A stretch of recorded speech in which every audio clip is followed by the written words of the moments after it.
সাতবার মুখে জলের ছিটা নিলে যে কোনো মানুষকে অর্থাৎ সর্বলোককে আপনি বশীভূত করতে পারবেন।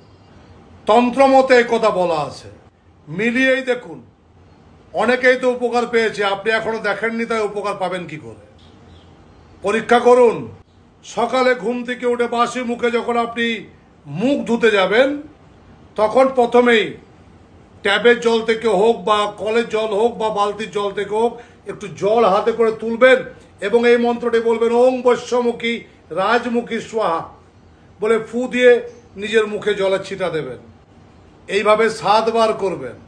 বলা বাহুল্য, আপনি যেখানেই যাবেন, যে কোনো অফিস থেকে শুরু করে যে কোনো জায়গায় যান না কেন, আপনাকে মানুষ ভালোবাসবে। শুধু মানুষ নয়, ত্রিলোক অর্থাৎ 3টে লোক, স্বর্গ মর্ত্য পাতাল, সমস্ত জীবজগৎ আপনাকে ভালোবাসবে। কমেন্টসে অবশ্যই জয় মাতারা লিখতে ভুল করবেন না। জয় গুরু বামদেব, জয় মাতারা, ভালো থাকবেন।